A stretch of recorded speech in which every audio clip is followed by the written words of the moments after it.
राज्य शासनाच्या महत्त्वाकांक्षी शक्तीपीठ महामार्गाच्या सुधारित आराखड्यात मान तालुक्यातील गोंदवले बुद्रुक या महत्त्वाच्या तीर्थक्षेत्राचा समावेश करण्यात आला आहे आणि हा निर्णय नक्कीच विकासाच्या दृष्टीने मोठा टप्पा मानला जातोय। मात्र याच गोंदवले बुद्रुकला अजूनपर्यंत तीर्थक्षेत्राचा अधिकृत दर्जाच नसल्याची वस्तुस्थिती तितकीच चिंताजनक आहे। महामार्गामुळे दळणवळणाच्या सुविधा वाढणार, भाविकांची संख्या मोठ्या प्रमाणात वाढणार, पण त्या वाढत्या गर्दीला सामोरं जाण्यासाठी आवश्यक सुविधा मात्र आजही अपुऱ्या आहेत। त्यामुळे स्थानिक प्रशासनावरचा ताण आणखी वाढण्याची शक्यता आहे। श्री ब्रह्मचैतन्य महाराजांचं समाधी मंदिर हे केवळ महाराष्ट्रातीलच नव्हे तर परराज्य व परदेशातील लाखो भाविकांचं श्रद्धास्थान आहे। दरवर्षी होणारा पुण्यतिथी महोत्सव, श्रीराम नवमी, दास नवमी आणि दर महिन्याची पौर्णिमा या काळात गोंदवल्यात लाखो भाविकांची गर्दी उसळते। मात्र गेल्या अनेक वर्षापासून तीर्थक्षेत्र दर्जासाठी प्रयत्न होऊनही गोंदवलेला अजूनही शासनाची अधिकृत मान्यता मिळालेली नाही। शासनाच्या पथकानं पाहणी करून विकास आराखडा तयार केला होता, पण केवळ कागदपत्रांच्या पूर्ततेअभावी हा विषय आजही प्रलंबितच असल्याचं समोर येत आहे। भाविकांच्या सेवेसाठी समाधी मंदिर समितीकडून विविध उपाययोजना केल्या जातात, मात्र वाढत्या गर्दीसमोर रस्ते, स्वच्छता, सांडपाणी व्यवस्थापन, आरोग्य सुविधा, पिण्याचं पाणी अशा मूलभूत गरजांची जबाबदारी ग्रामपंचायतीवर येत असल्यानं मोठी दमछाक होते।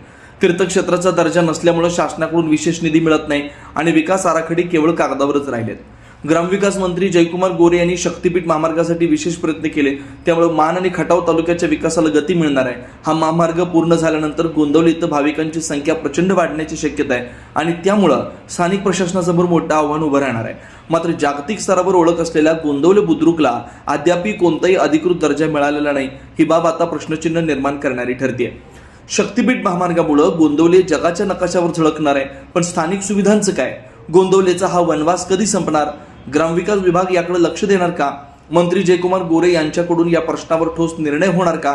याकडे आता सर्वांचं लक्ष लागलंय। आपल्या या गावापासून 15 किलोमीटर अंतरावर शक्तीपीठ महामार्ग जाणार आहे आणि ते ऐकल्यानंतर मनाला चांगलं वाटलं, कारण या ठिकाणी गोंदवलं, शिंगणापूर अशा पद्धतीचं तीर्थक्षेत्र जोडणार आहेत। पण महत्त्वाचा विषय मनाला सारखा चटका देऊन जातो की आपलं गाव त्यात 30 वर्षामध्ये मलाही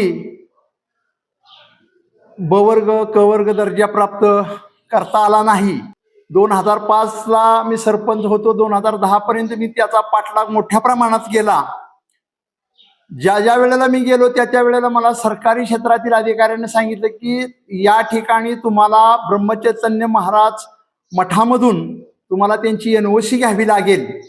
संस्थांचे जे पदाधिकारी आहेत ते काय म्हणतायत की आम्हाला सरकारी निधीची काही गरज नाही। त्या अनुषंगाने आमचा घोटाळा असा झाला की आमच्या गावाला ब वर्ग तीर्थ किंवा क वर्ग तीर्थक्षेत्र दर्जा अजिबात नाही। त्यामुळं आम्हाला जो येणारा सगळा जो लोड आहे पब्लिकचा, त्या पब्लिकचा लोड आमच्या ग्रामपंचायतीवर जे काही बाहेरचं आतलं सगळं संस्थान पाहतं आणि बाहेरचा जो काही लोड येतो की स्वच्छता आहे, पाण्याचा प्रश्न आहे, बाकीचे इतर वाहनांच्यासाठी थांबण्यासाठी ठिकाण एखादं ST स्टँड नाही, तर त्या पद्धतीने जो येणारा जो भाविकांचा लोड आहे तो लोड ग्रामपंचायती येतो, उत्सवाचा लोड ग्रामपंचायती येतो। येणाऱ्यांची भाविकांची संख्या फार मोठी आहे या ठिकाणी आणि तो लोड ग्रामपंचायतीला सहन होत नाही आणि त्या ग्रामपंचायतीच्या माध्यमातून न सहन झाल्यामुळे आम्हाला कोणत्या तरी प्रकारचा ब क अ हा दर्जा शासनानं प्राप्त करून द्यावा।